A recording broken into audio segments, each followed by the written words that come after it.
मुक्का पड़ने से ना मुझे इतना आपको इफेक्ट नहीं पड़ता। इस फील्ड में बहुत ज़्यादा चैलेंजेस फेस करने पड़ते। बॉक्सिंग, किक बॉक्सिंग, मुay थाई, जूडो, जुजित्सु में मैं उनकी भी नेशनल चैम्पियन हूँ।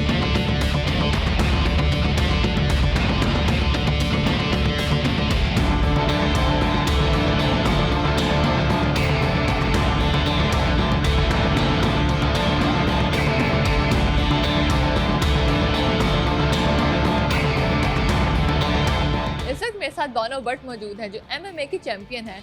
बानो, मुझे बताओ कि फाइटिंग का शौक कैसे हुआ, कैसे इस फील्ड में, किस चीज़ ने मोटिवेट किया? एक दिन मैं और मेरा भाई अकेले स्कूल से घर जा रहे थे, बाबा लेने आने से लेट हो गए थे। तो वो लेट हो गए थे तो मुझे गुस्सा बहुत ज़्यादा था। तो मैं 5 बजे के करीब आहिस्ता आहिस्ता हम लोग निकले स्कूल से। देन वहाँ पे कोई अंकल है, उन्होंने मुझे कहा कि आपके फ़ादर ने मुझे भेजा है आपको लेने के लिए, कि आपके फ़ादर कह रहे हैं कि वो नहीं आ सकते तो आप आ जाएं, आप हमारे साथ आ जाएं। तो उस टाइम मैं गुस्से में थी, मैंने कहा नहीं, मैंने नहीं जाना। तो वो बहस करते रहे इतनी देर में हमारे साथ टीचर थे, उन्होंने पूछा कि क्या हुआ क्या नहीं। उस बंदे की पिक्चर्स वगैरह ली उन्होंने, इतनी देर में वो बंदा भाग गया। देन मेरे बाबा ने रिपोर्ट वगैरह पुलिस में करवाई तो पता चला कि वो जो आदमी था वो बच्चों को अगवा करता था, उनके ऑर्गन्स को सेल करता था।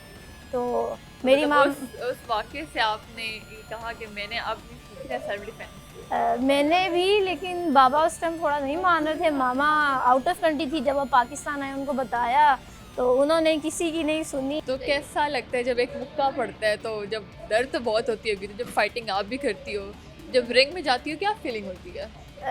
मुक्का पड़ने से ना मुझे इतना आपको इफेक्ट नहीं पड़ता, क्योंकि जब मुझे कोई एक दफ़ा पड़ता है, एक मुझे पड़ती है, जब तक मुझे एक दो नहीं ना पड़ती तब तक मैं सीरियस नहीं होती। ड्यूरिंग स्पारिंग फाइट मुझे जितनी ज़्यादा मार पड़ती है उतना ज़्यादा मैं सीरियस होती हूँ। मैं उसको लेती हूँ कि हाँ मुझे पड़ रही है, अब मैं भी मारूंगी। आप एक फीमेल बॉक्सर हो, एथलीट हो, तो फीमेल को क्या चैलेंजेस फेस करने पड़ते हैं इस फील्ड में? इस फील्ड में बहुत ज़्यादा चैलेंजेस फेस करने पड़ते हैं, क्योंकि जब इवेंट्स की बात आती है आपको आउट ऑफ सिटी जाना पड़ता है। तो मैं जब फर्स्ट टाइम मेरे नेशनल में खेलने क्वेटा जाना था मुझे, और मैं 11-12 साल की थी। तो एक पेरेंट मुझे, मेरी मामा ने कभी एक रात घर से बाहर मतलब रहने नहीं दिए किसी भी रिलेटिव के पास। तो बहुत मुश्किल था, ये बहुत हार्ड पार्ट था कि मैं जाऊंगी, पीछे रिलेटिव्स भी बातें करेंगे। तो कोच ने मामा को समझाया। देन उन्होंने जाने से पहले कोई 1-2 घंटा उन्होंने मुझे समझाया आपने कैसे जाना है, क्योंकि स्पोर्ट्स की दुनिया में बहुत लोग ख़राब होते हैं और आपने जाना, अकेले वहाँ पे रहना, हॉस्टल्स में रहना और सारा कुछ मैनेज करना। तो वो 12-13 की साल की उम्र में मुझे उन्होंने इतना मैच्योर कर दिया। अच्छा, मुझे बताओ कि इस बॉक्सिंग के लिए ट्रेनिंग कैसे करते हैं? क्या चीज़ें होती हैं? किस तरह से आप लोगों की ट्रेनिंग होती है? क्या-क्या चीज़ें सिखाई जाती हैं आपको? ट्रेनिंग तो हमारी मैं मिक्स मार्शल आर्टिस्ट हूँ। एमएमए के अलावा भी मैं बाकी बॉक्सिंग, किक बॉक्सिंग, मुay थाई, जूडो, जुजित्सु में मैं उनकी भी नेशनल चैम्पियन हूँ और मैं वो भी खेलती हूँ। तो वो हर गेम की डिफरेंट ट्रेनिंग होती है। अब एमएमए की ट्रेनिंग अलग है, क्योंकि उसमें सब कुछ आ जाता है। खड़े होके आप कि जब आप खड़े हुए हो, आप फाइट कर रहे हो, आप ऊपर आपकी बॉक्सिंग अच्छी होनी चाहिए। जब आपने ग्रिप कर लिया रेसलिंग और आपकी जूडो अच्छी होगी तो आप अच्छे से खेल सकोगे। जब आप नीचे चले गए आपका ग्राउंड एंड पाउंड अच्छा होना ज़रूरी है। जब रिंग में जाती हो, जब मार खाती हो, तो फिर कैसा लगता है? दर्द तो बहुत होती है, तो वो बर्दाश्त कैसे होती है वो दर्द, वो मार? अल्लाह का शुक्र है, अपने जिम में बहुत मुझे मार पड़ती है, बाहर आज तक मुझे नहीं मार पड़ी। और मतलब मैंने जाके अपनी फ़ाइट फ़ौरन फिनिश ही की है, नॉकआउट्स की, केओ किए। अच्छा, आपको पंजाब की खतरनाक लड़की का टाइटल भी मिला हुआ है, तो ये टाइटल आपको किस लिए मिला था खतरनाक लड़की होने का?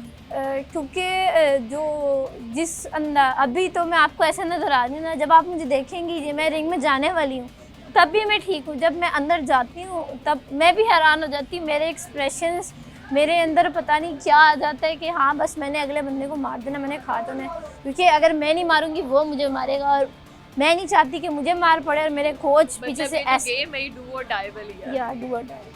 अच्छा, मुझे बताओ, और आपको क्या-क्या इसके अलावा एजाज़ मिला हुआ है? कोई और खिताब मिला हुआ है? Bano the dangerous shark. ये कब मिला आपको? ये मुझे एमएमए की फील्ड में मिला था, ये मेरे कोच ने मुझे दिया था। क्योंकि जो हमारी फील्ड है एमएमए, उसमें आप मतलब फाइटर्स के निकनेम भी होते हैं फ़ाइट के लिए। क्योंकि मेरा खेलने का तरीका उस तरह है, जब आप किसी बंदे को, जब शार्क कोई छेड़ दे फिर वो अगले बंदे को खा जाती है, वो खा के ही मतलब आराम लेती है। आप भी अगले बंदे को बस मार के ही दम लेती हो, बस जाहिर खत्म सी करना बात है क्योंकि कोच ने मेहनत जिस तरीके की कराई है, फिर मैं आगे जाके उनको जाके वैसी परफॉर्मेंस ना दूँ तो अच्छी बात नहीं है। अच्छा, इस अकेडमी में जो है वो आप सिखाती भी हो बच्चों को? और जी जैसे मैं है। भी देख रही थी कि पीछे मेरे बच्चे हैं रिंग में, वो खेल रहे हैं, तो इनको आप गाइडेंस देती हो? जी, मैं बच्चों को ट्रेन भी करती हूँ और मेरे काफ़ी सारे स्टूडेंट्स नेशनल गोल्ड मेडलिस्ट हैं यूथ के, और ग्रैपलिंग में भी गोल्ड मेडलिस्ट। अच्छा, मुझे बताओ, जब हम रिंग में जाते हैं तो एक जीत का भी प्रेशर होता है और एक मार का भी होता है कि आपको पता होता है आप रिंग में गए, आपने मार खानी है, तो इस चीज़ को कैसे अपने पे कैसे ओवरकम करती हो, अपने सर पे हावी नहीं होने देती? क्योंकि जो एमएमए गेम है उसमें एक पंच की गेम है, अगर आपको एक भी लग गया आप बेहोश हो गए, आप गए। एक एक सेकंड इवन के एक वो तैयारी कॉन्फिडेंस चीज़ अलग रख के, एक हमारे माइंड में ये भी होता है कि हमारी एक गलती जो हमारा इतना रिकॉर्ड, इतनी मेहनत है, उसको नीचे ले आएगी, गरूर को। फ्यूचर प्लान्स क्या हैं, फ्यूचर गोल्स क्या हैं, क्या करना चाहती हो आगे?